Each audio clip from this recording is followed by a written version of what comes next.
Everyone, math bye D answer class में आप लोग का स्वागत है।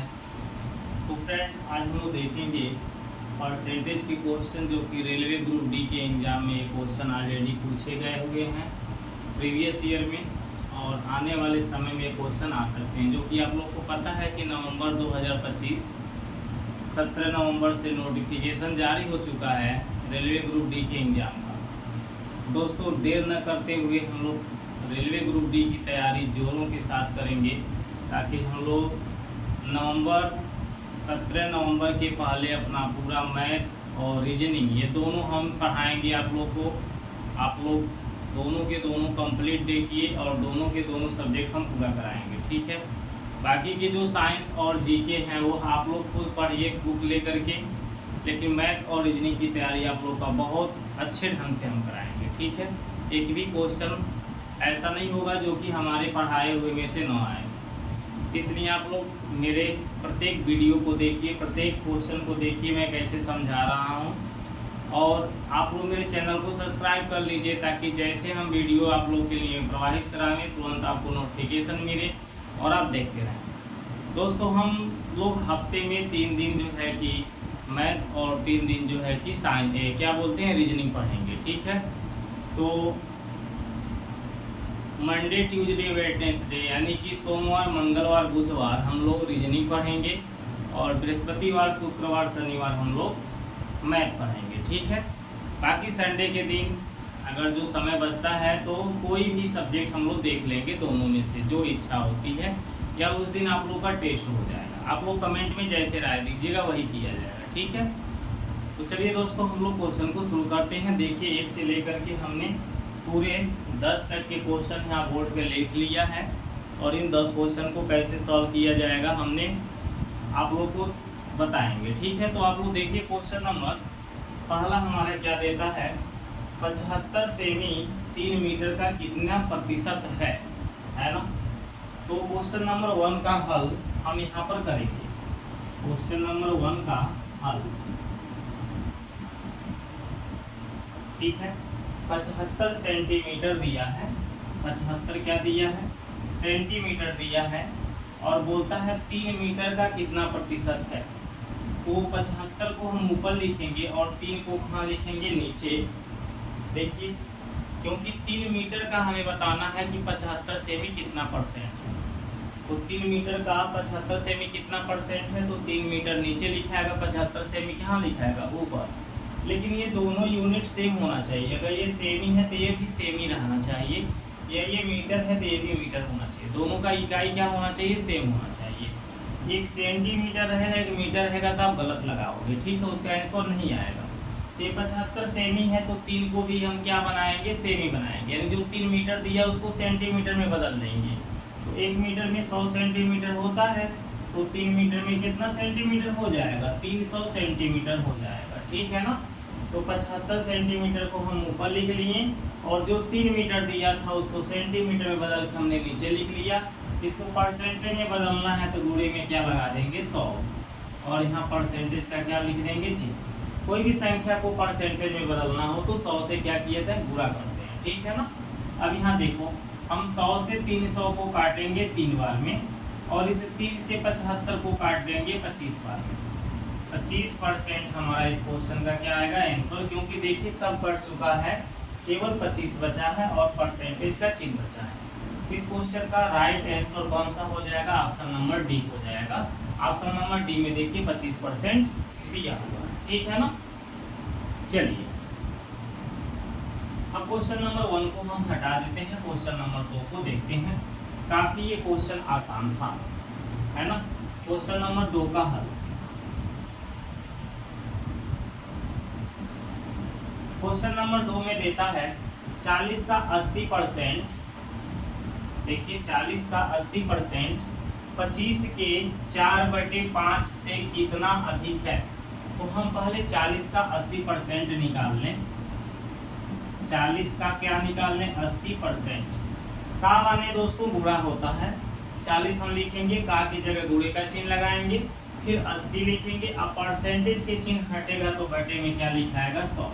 इस तरह से हम 40 का 80% निकाल पाएंगे, ठीक है।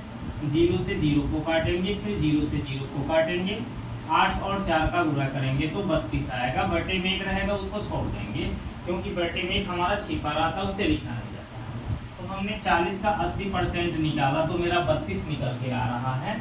अब बोला है 25 के 4/5 से कितना अधिक है, तो 25 का 4/5 निकाल लेंगे। 25 के माने गुणा हो जाएगा, 4 बटे क्या निकालना है 5, ठीक है ना। यहाँ लिखा ना 25 के 4/5, के स्थान तो हम क्या लगाएंगे गुणे का चिन्ह। अब इसको काटेंगे, 5 से 25 को 5 बार में कट जाएगा, 5 और 4 का गुणा करेंगे, 5 चौका कितना आएगा 20। अब देखिए 40 का जो 80% है 25 के 4/5 से कितना अधिक आ रहा है, ये कितना अधिक आ रहा है, इससे ये कितना अधिक आ रहा है, तो हमें जानना है। तो 32 में से 20 को क्या करेंगे घटा देंगे, 32 में से 20 को घटाएंगे तभी तो पता चलेगा ये कितना अधिक आया है। तो 32 में से 20 घटाएंगे तो क्या निकल के आएगा 12। इसका आंसर हो जाएगा 12, यानी कि 12 अधिक है। 40 का 80% जो होता है वो 25 के 4/5 से कितना अधिक है 12 अधिक है, ठीक है। बात समझ में आया ना। 40 का हमने 80% देखा 32 हो रही है, 25 का 4/5 कितना हो रहा है 20 हो रहा है, तो ये कितना अधिक हो रहा है, इसमें से इसको घटा देंगे पता चल जाएगा 12 अधिक हो रहा है, ठीक है। उम्मीद करते हैं क्वेश्चन नंबर 2 आपको समझ में आया होगा। क्वेश्चन नंबर 3 को देखते हैं, इसको हटा दें, ठीक है। चलिए क्वेश्चन नंबर 3, क्वेश्चन नंबर 3 का हल। क्वेश्चन नंबर 3 में देता है एक परीक्षा में बी ने 60 अंक प्राप्त किए, ठीक है। कोई परीक्षा है, जैसे हम लोग आप वो भी पेपर देने जाओगे ना ग्रुप डी का, वो भी एक परीक्षा है। हाई स्कूल इंटर कोई भी क्लास का पेपर देते हो तो उसे परीक्षा कहा जाता है। तो उसी तरह से ए नहीं दिया है, एक परीक्षा में बी ने 60 अंक प्राप्त किया, यानी 60 नंबर प्राप्त किया, जबकि ए ने 75 अंक प्राप्त किए, ठीक है। ए और बी दो लड़के हैं जो कि बी 60 नंबर पाता है और ए कितना पाता है 75 नंबर पाता है। दोनों का नंबर क्लियर होता है। बी के अंक ए के अंक का कितना प्रतिशत है, किसके अंक का ए के अंक का, जिसके अंक का हमें निकालना है। जैसे यहाँ बी का अंक हमें बताना है ए के अंकों का कितना प्रतिशत, किसके अंकों का ए के अंकों का, किसके अंकों का ए के अंकों का। तो ए का अंक हम नीचे लिखेंगे, ए का अंक कितना है 75 और बी का अंक कितना है 60। बात समझ में आता है। जिसके अंकों का, जैसे हमें ए के अंकों का परसेंटेज बताना है कि ए के अंकों का कितना परसेंट बी का अंक हो रहा है, ए के अंकों का कितना परसेंट बी का अंक है, ठीक है ना। यहाँ देखो ए के अंकों का मतलब ए के अंकों के बाद यहाँ का शब्द आ रहा है, जहाँ का शब्द आता है उसे पता चलता है कि कौन सा अंक हम नीचे लिखेंगे। तो ए के अंकों का हमें बताना है कितना परसेंट बी का अंक हो रहा है, तो ए का अंक नीचे हो जाएगा, बी का अंक कहाँ हो जाएगा ऊपर, और इसे परसेंटेज में बदलना है तो हम कितने से गुणा करेंगे 100 से। बातें समझ में आई कि नहीं आई, ठीक है ना। एक परीक्षा में बी 60 अंक प्राप्त करता है जबकि ए 75 अंक प्राप्त करता है। बी के अंक का हमें परसेंटेज बताना है कि बी कितना अंक कितना परसेंट नंबर पाया है, लेकिन ए के अंकों का बताना है कि ए के अंकों का कितना परसेंट है, ठीक है ना। तो ए का अंक नीचे रहेगा और बी का अंक कहाँ रहेगा ऊपर। इस तरह से इनको सॉल्व करेंगे तो हम 25 से इसको काटे, 25 या 75 और इसको 25 से काटे तो 25 चौका 100, ठीक है। 25 के टेबल से दोनों कट जाएंगे, फिर हम 3 से इस 60 को काट दें तो 20 बार में हमारा कट जाएगा। 20 का 4 में गुणा करें तो 20 चौका कितना हो जाएगा 80, यानी कि जो बी हमारा नंबर पा रहा है ए के अंकों का 80% नंबर पाया है। ए के अंकों का कितना परसेंट नंबर पाया है 80% पाया है। तो 80% इसका राइट आंसर हो जाएगा सी। ऑप्शन नंबर कौन सही हो जाएगा सी, ठीक है। इस तरह से हम क्वेश्चन नंबर 3 को सॉल्व कर लेंगे। आगे क्वेश्चन नंबर 4 को देखते हैं, इसको हटा देते हैं। चलिए देखिए क्वेश्चन नंबर 4। क्वेश्चन नंबर 4 में क्या देता है, पिछले वर्ष ए का मासिक वेतन 34,500 रुपया था, ठीक है। पिछले वर्ष ए का मासिक वेतन कितना था? मासिक वेतन समझते हैं महीने का वेतन, मतलब महीने का तनख्वाह आय कितना था? 34,500 रुपये था। और इस वर्ष उसका मासिक वेतन 38,640 रुपया है। तो ए के मासिक वेतन में पिछले वर्ष की मासिक वेतन की तुलना में कितने प्रतिशत वृद्धि हुई? यानी पिछले वर्ष, ठीक है, पिछले वर्ष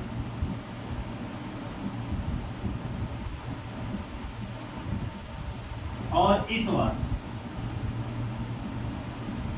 वर्ष का मतलब होता है वर्तमान, ठीक है। इस वर्ष का मतलब क्या हुआ?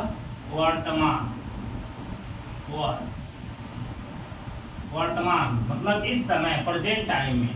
और पिछले वर्ष का मतलब बीता हुआ वर्ष, ठीक है। तो पिछले वर्ष ए का जो वेतन था वो 34,500 रुपया था और इस वर्ष उसका वेतन हो गया है 38,640, ठीक है। तो क्वेश्चन आपसे ये कहा जा रहा है कि ए के मासिक वेतन में पिछले वर्ष की मासिक वेतन की तुलना में कितने प्रतिशत वृद्धि हुई है?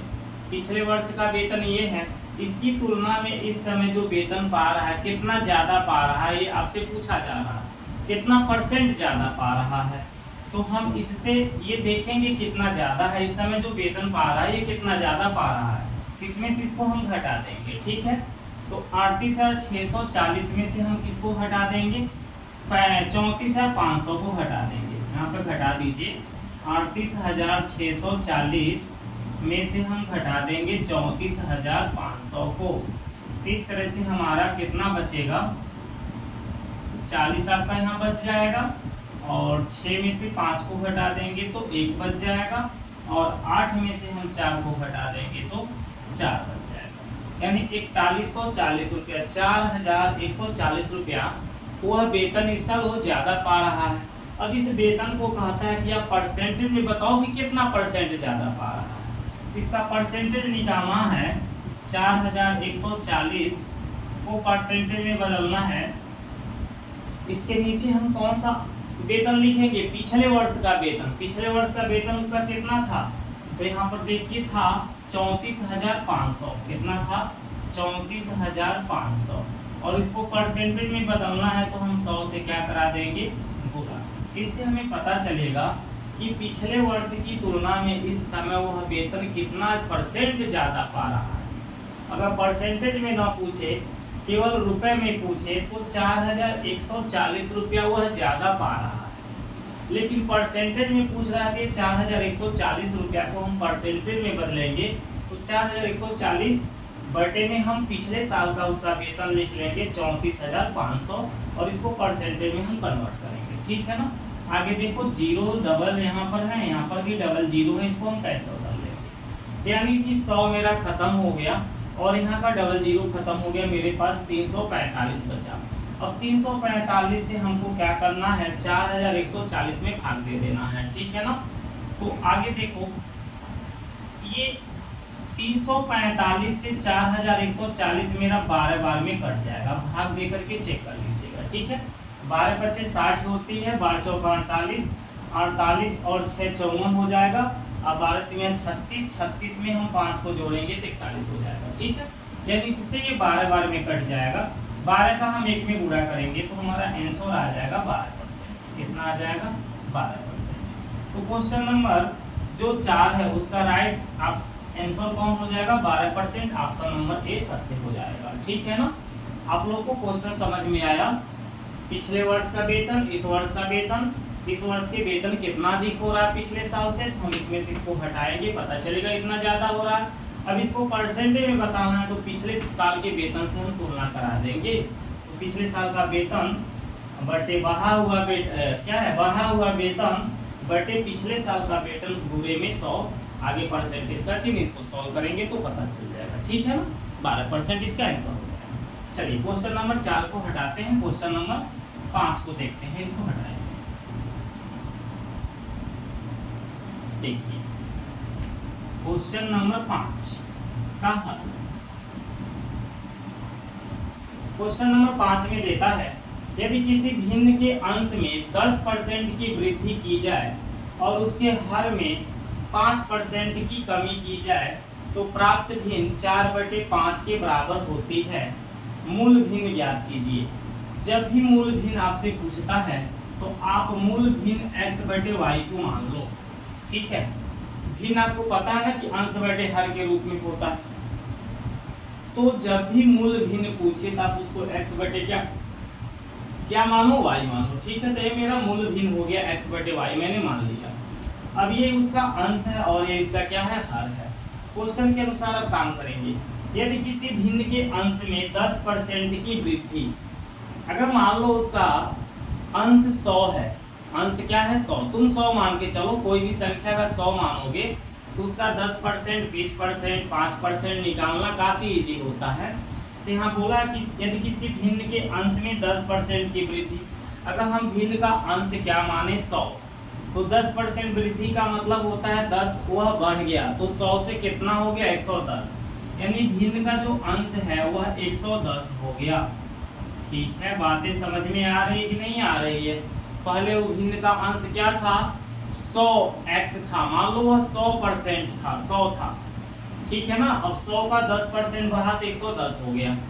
आगे देखते हैं, और उसके हर में 5% की कमी, उसके हर को भी आप 100 मान लो, तो 100 का 5% निकालोगे 5 आएगा।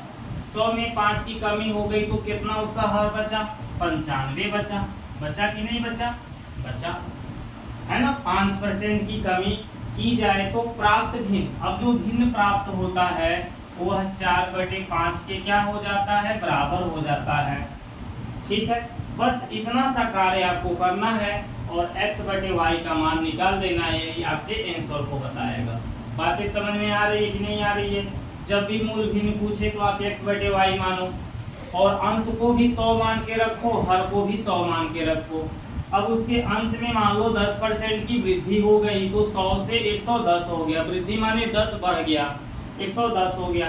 5% की कमी, कमी माने घट गया, 100 में 5 की कमी यानी कितना हो गया 95। अब उसका जो मान आता है ना, इसको सॉल्व करने पे जो मान आता है वो 4/5 के क्या हो जाता है, बराबर हो जाता है। तो इसके बराबर में हम 4/5 को रख लेंगे। चलिए अब इसको हम काटते हैं। ठीक है, इस 5 के टेबल से हम इसको काटेंगे 19 बार में। 19 बचे 95 होता है कि नहीं होता है। और ये देखो 2 के टेबल से इसको काट दो, 2 दूनी 4, और इसको 2 के टेबल से काटोगे तो 55 बार में कट जाएगा। ठीक है, ऊपर के संख्या से ऊपर के संख्या और नीचे की संख्या से नीचे की संख्या को हम काट सकते हैं। इस तरह से हमारे पास बचेगा x/y, गुणे में यहाँ 55 बचेगा और यहाँ गुणे में 19 बचेगा, और इस साइड में मेरा क्या बचेगा 2, और नीचे क्या बचेगा 1, है ना। ये 5 एकम 5, 5 के टेबल से एक ही बार में कटा था और 5 के टेबल से कितना बार में कटा था, 19 बार में। अब ध्यान से देखो, इस 55 का गुणा हम 1 में कर देंगे और इस 19 का गुणा कहाँ कर देंगे 2 में। इन दोनों अंकों को यहाँ से हटा देना है, केवल x और y को यहाँ रखना है। तो यहाँ पर हो जाएगा x/y बराबर 19 का 2 में गुणा हो जाएगा तो 19 गुना 38 हो जाएगा।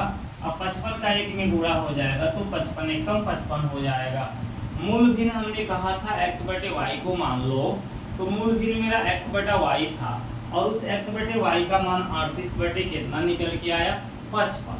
तो 38/55 अगर हम देखेंगे तो ऑप्शन नंबर बी में मेरा मिल रहा है, यानी इसका ऑप्शन नंबर बी परफेक्ट है। ठीक है ना। चलिए इस तरह से हमारा क्वेश्चन नंबर 5 कंप्लीट हो जाता है। अब क्वेश्चन नंबर हम 6 को देखेंगे, इसको हटा देते हैं। क्वेश्चन नंबर 6, यहाँ पर आपका क्वेश्चन नंबर 6 दिया हुआ है, इसके हल को देख लीजिए। यदि एक भिन्न y/x 6/7 हो जाती है, एक भिन्न है हमारी y/x, एक भिन्न हमारी क्या है y/x, ये 6/7 हो जाती है। कैसे हो जाती है 6/7, आगे कंडीशन बता रहा है, जब उसके अंश में 12% की वृद्धि होती है। देखो अब इसका अंश जो है यहाँ ऊपर वाला है और इसका हर कौन है, नीचे वाला है। ठीक है ना, ये नीचे वाला x को हर बोलेंगे और y को क्या बोलेंगे, अंश। अभी मैंने बोला अंश हर को आप 100 मान के चलो। अब देखो जब उसके अंश में 12% की वृद्धि हो गई तो उसका अंश तुम 100 माने हो 100 में 12 की वृद्धि हो गई तो 100 कितना हो गया, 12 हो गया। 112 हुआ कि नहीं हुआ। और उसके हर में 2% की कमी, उसका हर तुम 100 माने हो, 2 की कमी, 100 में 2 की कमी, तो हर उसका कितना बच गया, 98 बच गया। इस तरह के कंडीशन होने के कारण इस भिन्न की वैल्यू 6/7 हो जाती है, यानी 6/7 के बराबर हो जाती है। बातें समझ में आती है ना। तो मूल भिन्न ज्ञात कीजिए। मूल भिन्न मेरा क्या है, y/x है, y/x का मान ज्ञात करना है। अब देखो हम 7 के टेबल से नीचे वाले को अगर कटे तो काट सकते हैं, 6 के टेबल से ऊपर वाला कटे तो काट सकते हैं, मतलब ऊपर की संख्या को ऊपर की संख्या से, नीचे की संख्या को नीचे की संख्या से काट सकते हैं। तो हम 7 से इसको एक बार में और इसको 7 से 14 बार में काटेंगे। 14 7 98 होता है, ठीक है। अगर इन दोनों की बात करें तो ये दोनों 2 के टेबल से कटेंगे, ये 2 के टेबल से कट जाएगा और ये 2 के टेबल से 56 बार में कट जाएगा, ठीक है ना।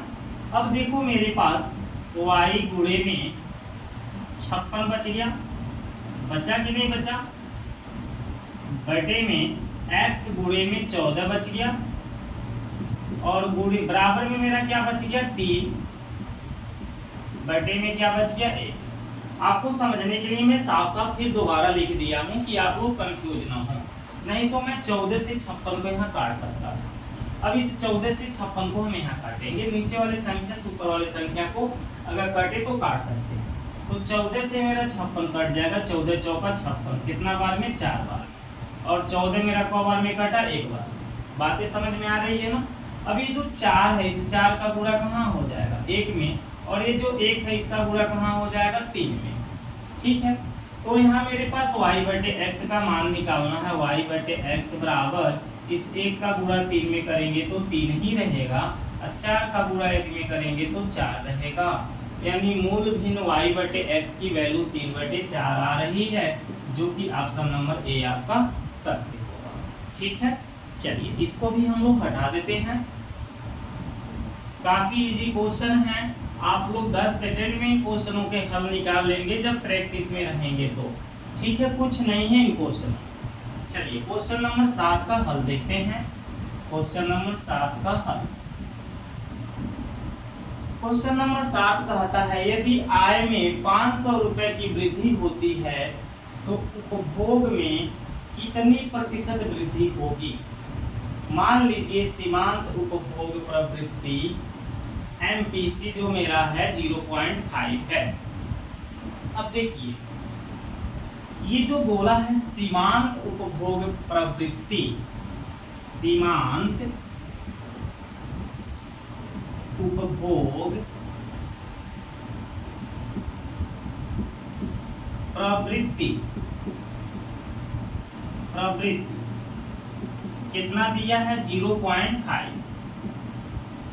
अगर इसको हम भिन्न में बदलेंगे तो ये 1/2 हो जाएगा। आप कहोगे कैसे हो जाएगा, तो ये 0.5 है कि नहीं है ना। हर एक संख्या के बटे में 1 छिपा रहता है, पॉइंट के पीछे 1 अंक दिखाई दे रहा है, पॉइंट के पीछे एक ही संख्या है 5, तो पॉइंट के पीछे एक संख्या है तो मैं यहाँ 1 0 लगा दूं तो ये पॉइंट खत्म हो जाएगा। अब ये 5 हो गया, ये 10 हो गया, इसको काट दे तो 5 1 कम 5, 5 दूनी कितना हुआ 10, 1/2 आया कि नहीं आया। तो इसको हम 0.5 को 1/2 क्या कहते हैं 2, 1/2 क्या कहते हैं 2, ठीक है। अर्थात सीमांत उपभोग प्रवृत्ति इसका 1/2 निकल के आ रहा है। सीमांत उपभोग प्रवृत्ति का मतलब क्या होता है, अगर वो है 2 रुपए का कमाई करता है तो 1 रुपए वो उपभोग करता है, 1 रुपए वो क्या करता है यूज कर लेता है, खा पी लेता है, उसका ऐशो आराम कर लेता है, ठीक है। जो भी हो, 2 की आय में 1 का समझिए उसका क्या है खर्च है, ठीक है ना। तो आगे अब उसकी आय 500 रुपए मान लीजिए बढ़ रही है तो उसका आधा वो क्या करेगा, सीमांत यहाँ जो दिया ना सीमांत उपभोग प्रवृत्ति 0.5 है, और 0.5 उसका क्या मतलब आधा उसका क्या होगा, जितना बढ़ रहा है मान लीजिए 500% उसका बढ़ रहा है तो उसका आधा क्या हुआ 1/2 का मतलब आधा होता है ना, वो कहाँ चला जाएगा उपभोग में चला जाएगा, कहाँ चला जाएगा उपभोग में चला जाएगा। तो मेरे सब कुछ कहने का मतलब है कि यहाँ जितने की वृद्धि हो रही है उसमें सीमांत उपभोग का आप गुणा कराओगे तो आपका उपभोग प्रतिशत निकल के आ जाएगा कितना परसेंट की वृद्धि हो रही है। तो हमारा 1/2 जो आया है इसमें हम 500 का क्या करा देंगे गुणा, है ना। ये जो 500 दे रखा है इस 500 का हम 1/2 में क्या करा देंगे गुणा। अब 2 से मैं 500 को काट दूंगा तो 250 बार में कट जाएगा। इस तरह से 250 मेरा क्या हो जाएगा इसका आंसर, यानी उपभोग में कितने प्रतिशत की वृद्धि हो रही है, 250 रुपए की वृद्धि हो रही है। बात समझ में आ रही है कि नहीं आ रही है? ठीक है, जो भी इस तरह से आपके लिखेगा सीमांत उपभोग प्रवृत्ति, जो भी यहाँ संख्या दे देगा उस संख्या का सीधे आप यहाँ वाली संख्या में गुणा करा दीजिएगा, आंसर आ जाएगा। ठीक है ना। चलिए क्वेश्चन नंबर 7 भी आपका कंप्लीट हो जाता है। इस तरह के क्वेश्चन को ऐसे आप सॉल्व कर लीजिएगा, काफी इजी क्वेश्चन। अब क्वेश्चन नंबर 7 के बाद हम क्वेश्चन नंबर कौन सा देखेंगे, 8। क्वेश्चन नंबर 8 का हल। एक कंपनी की कुल आय वर्ष 1 से वर्ष 2 में 30 लाख रुपए से बढ़कर 50 लाख रुपए हो गई। ठीक है, एक कंपनी है जो कि पहले वर्ष उसके पास जो आय था, आय का मतलब जो इनकम था वो 30 लाख था। पहले साल उसका इनकम कितना था, 30 लाख था। और दूसरे साल जब देखा गया तो उसकी आय 30 लाख से बढ़ के कितनी हो गई, 50 लाख हो गई। ठीक है ना। तीसरे वर्ष के अंत में कंपनी ने 60 लाख रुपए कमाए, यानी तीसरे साल उस कंपनी का जो आय था वो कितना हो गया, 60 लाख रुपया हो गया। पहले साल 30 लाख, दूसरे साल 50 लाख और तीसरे साल 60 लाख। तीसरे वर्ष के अंत में उनके प्रारंभिक वर्ष से आय में प्रतिशत वृद्धि कितनी है। अब देखो यहाँ पर बोल रहा है तीसरे वर्ष के अंत में उनके प्रारंभिक वर्ष से बताना है कि उनकी आय में कितने परसेंट की बढ़ोतरी हो गई है। तो तीसरे वर्ष के अंत में जो उसका आय था वो 60 लाख हो गया था। कितना हो गया था, 60 लाख। ये समझो 60 मेरा क्या है, लाख है। और शुरुआती में उसका जो था, चलो यहाँ मैं 60 लाख लिख लेता हूँ। ये तीसरे वर्ष के अंत में उसका आय था 60 लाख और प्रथम साल उसका जो आय था वो कितना था, 30 लाख। कितना था, 30 लाख। इसको हम घटाएंगे तो हमें पता चलेगा कि उसकी वृद्धि कितनी हुई है। ठीक है। दूसरी कंडीशन, हमें इसका परसेंटेज बताना है किस वर्ष की अपेक्षा, पहले वर्ष की अपेक्षा। तो पहले वर्ष में उसका जो आय था वो कितना था, 30 लाख था। तो बटे के नीचे क्या लिखा जाएगा, 30 लाख। क्या लिखा जाएगा, 30 लाख। और परसेंटेज में बदलना है तो गुणे में 100 और यहाँ क्या लगा देंगे, परसेंटेज। बस यही इतना आप सॉल्व कर देंगे तो आपका आंसर क्या होगा, आ जाएगा। बातें समझ में आई कि नहीं आई? क्वेश्चन को ध्यान से देखिए। तीसरे वर्ष के अंत में उनके प्रारंभिक वर्ष से आय में प्रतिशत वृद्धि कितनी है, यही क्वेश्चन में पूछा गया है। तो तीसरे वर्ष के अंत में उसकी आय 60 लाख रुपए हो गई है। प्रारंभिक वर्ष में उसकी आय 30 लाख थी। वृद्धि जानना है तो इसमें से इसको घटाना पड़ेगा। परसेंटेज में बदलना है तो प्रथम जो हमारा पिछला साल था, है ना, यहाँ पर देखो प्रारंभिक वर्ष था, वो प्रारंभिक वर्ष से हमको बताना है। तो प्रारंभिक वर्ष में उसकी आय कितनी थी, 30 लाख थे। यहाँ प्रारंभिक वर्ष की आय लिखा जाएगी और गुणे में 100%। बस अब इसको सॉल्व कर लेते हैं। ठीक है, तो देखिए हम 60 लाख में से 30 लाख को घटा दें तो हमारे पास 30 लाख बचेगा। क्या बचेगा भाई, 30 लाख बचेगा। बटे के नीचे भी आपका दिया है 30 लाख, दिया है कि नहीं दिया है।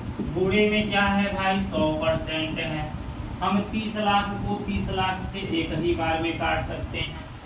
अब 100% का एक में गुणा करा देंगे तो बताइए क्या निकल के आएगा, 100% निकल के आएगा।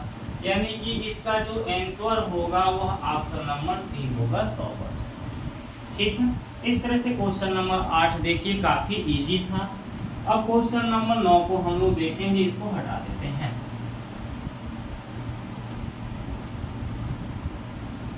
ठीक है,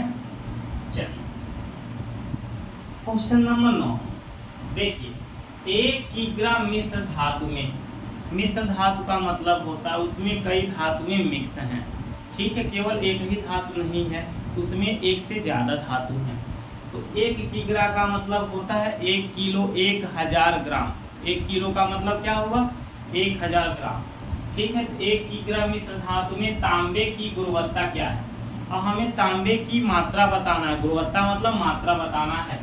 यदि मिश्र धातु में 32% तांबा है, जो मिश्र धातु था उसमें 32% क्या है, तांबा है, 40% जस्ता है और शेष क्या है, निकल है।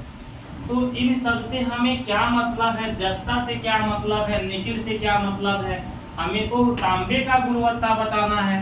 तो इस मिश्र धातु में तांबे की मात्रा तो यहाँ दे ही रखा है कि 32% ही तांबा है, तो हम 1000 का 32% निकालेंगे। आप कहोगे सर 1000 कहाँ से आ गई, अभी हमने समझाया कि 1 किलोग्राम में 1000 ग्राम बनता है।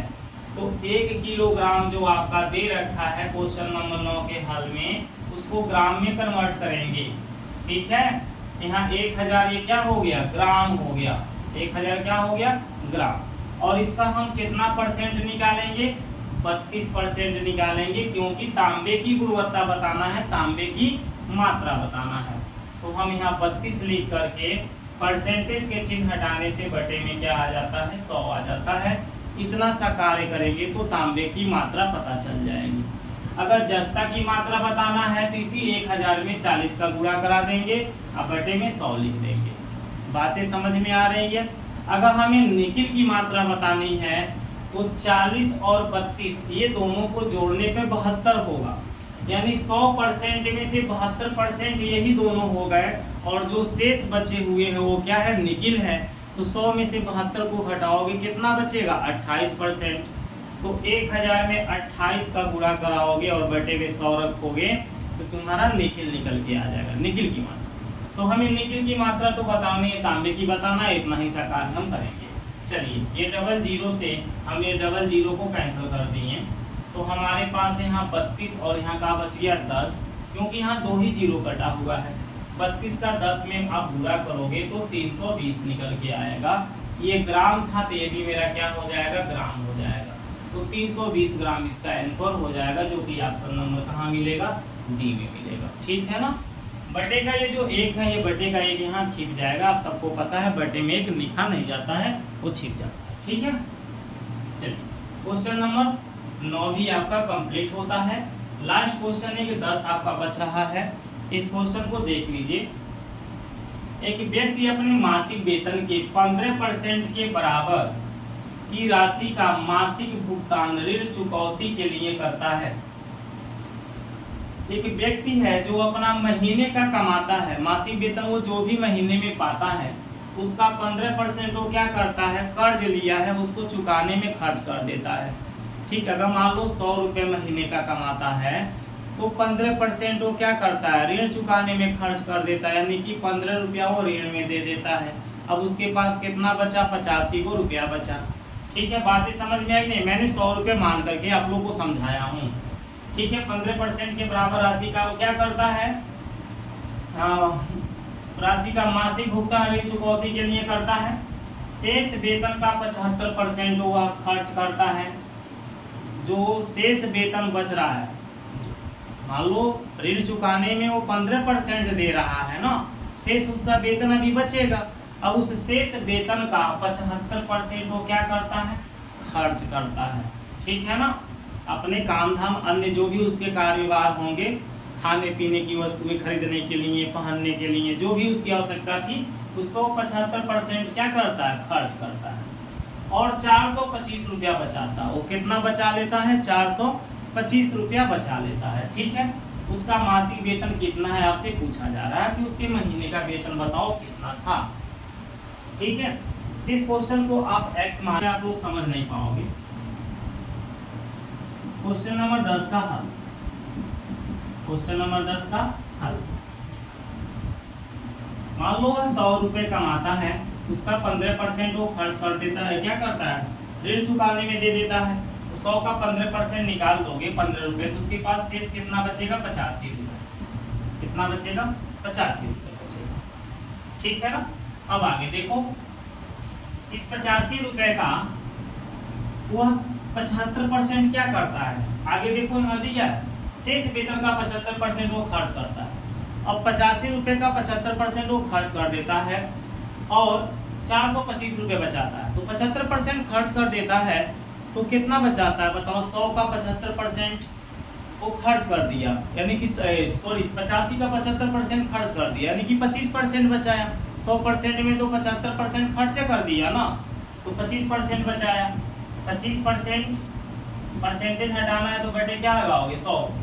बराबर में मेरे पास कितनी संख्याएं रखी जाएगी, 425। देखो ये 25% जो बचा रहा है, शेष का 25% जो बचा रहा है वही 425 के क्या है, बराबर है। अब इनको सॉल्व कर लो। ठीक है, 85 से मेरा कितना बार में कट जाएगा, 5 बार। ठीक है, अब देखो इसको काट दो, 25 से करने 25, 25 चौका 100, तो 1/4 की वैल्यू मेरी कितनी आ रही है, 5।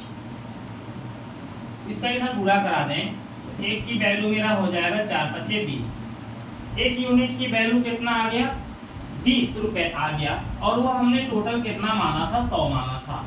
अब 100 यूनिट का निकालना है, तो इसमें भी 100 का गुणा करोगे